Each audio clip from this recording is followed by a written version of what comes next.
Good Tuesday morning, everybody. I'm Jared Klein, coming to you live from the NBC29 Digital Desk with a look at this morning's Morning Rush. Let's take a look at the top stories over on NBC29.com.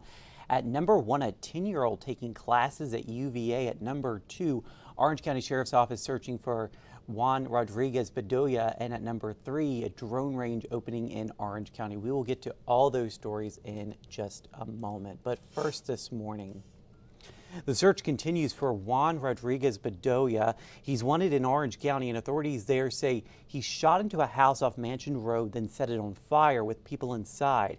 Nobody was hurt. It's believed Bedoya left the scene in a gold Tahoe, which he abandoned nearby. He was last seen in a red pickup that was found in Waynesboro. Give the Orange County Sheriff's Office a call if you know where he may be. Parents and students in Albemarle County schools met with bus drivers Monday evening. This after the school district cut bus service to almost 1,000 kids due to a driver shortage.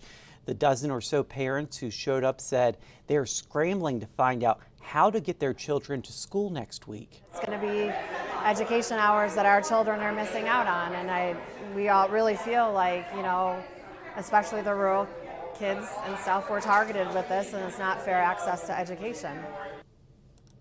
The former bus driver who organized the meeting says she feels the opinions of the drivers are overlooked by the district and the school board. There's a new drone range in Orange County, and the new technology tested there could end up being used in many different ways. MITRE Corporation is behind the site. People developing drones for both military and civilian use will use it to test their technology. Congresswoman Abigail Spanberger spoke at the site's grand opening, and she says the technology tested there will have a wide impact. And talk about ambition. A 10-year-old girl spent her summer earning credits at the University of Virginia. Her name is Linda Piston, and right now she's enrolled in Mandarin Chinese. Her goal is to become an astrophysicist. You can see her full story right now on NBC29.com, and I definitely suggest you go check that out. That is an awesome story. It is. It's amazing, and just listen to her talk. It's yeah. incredible. She is well ahead of her age. Yeah, I'm blown safe away. To say, yeah. All right, so with all of the oppressive heat that's really kind of faced the nation, so electricity bills, they're soaring in the extreme heat, and so it's affecting people's ability to pay for their AC and their electricity. Yeah. So it's causing quite a problem. So it's forcing some people to decide between things like food and paying for their electricity. Yeah. So there are some energy cost reduction tips. So of course, increasing the airflow. So place a single air conditioner at the top floor of a home, and this will help replace some of that hot air with cooler air. So that's a good one. Insulate the windows, of course.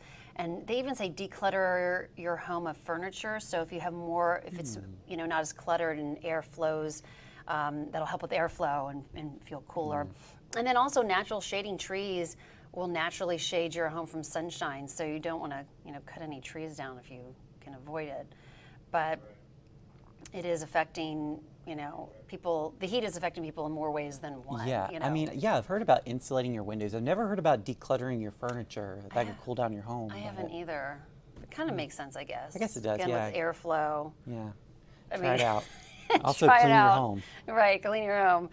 Okay, I kind of feel like this can kind of resonate with just any parent out there. So this mom is called to jury duty. She has no babysitter. Her husband has to go to work. So she has to take her triplets, they're 18 months, and then her 5-year-old daughter to court. She ended up being there she thought maybe when she got there, they'd be like, okay, just dismiss her. Yeah. Oh no, she was there for 2.5 hours. Wow.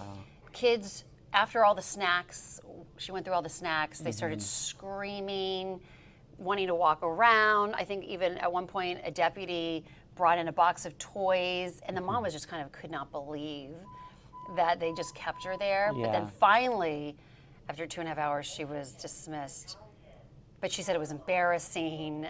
I can't even imagine. I mean, what are you going to do if you can't find a babysitter? Right, and she faced a $1,000 fine if she didn't show up. She didn't show up, so she did what she had to do. I mean, yeah, you got to do what you got to do. But it is, I can't even imagine. I mean, I'm trying to wrangle my kids when they were toddlers in church. Yeah. Trying to keep them quiet was bad. I can't imagine facing a judge. Oh yeah. Be Trying like, to kids, keep them quiet. gotta be quiet. So I feel for her. Yeah. I think we all do. Yeah. Yeah. All right, take a look. This is a woman in Mexico City, and she has turned her apartment into a clinic for hummingbirds that are injured, and they are everywhere. Yeah. And she started doing this, I guess, a year after surviving colon cancer in 2011. But they are everywhere, and it's fascinating. I mean, she feeds them, and they're just flying all around her house. Yeah. I don't know if I would like that. Yeah, I But don't know about that, but it's I think obviously doing something she loves to do. Yeah, I mean, hummingbirds are really cool, but I mean, you can kind of see them behind her just on those branches, but they just kind of fly around her house, and she takes care of them. Yeah, just And kind the, of and the cats, I think those are cats or dogs, they're not really Dogs, yeah. bothering them. That's the amazing thing. They're not Yeah. trying to get to them, but Right, yeah, that's so cool. pretty neat. Yeah. All right, well, thank you for that. Let's take a look at our 7-day forecast. A high of 91 today with the humidity out there, but don't worry. Tomorrow will not be as humid with a high of 87. Then we'll be back in the 90s for our Thursday, and then back around 89 on Friday. So kind of seesawing between the 90s and the 80s throughout the week. I hope you guys have a great Tuesday out there. We'll see you again on NBC 29 News at noon, and we're always live on the NBC 29 News app.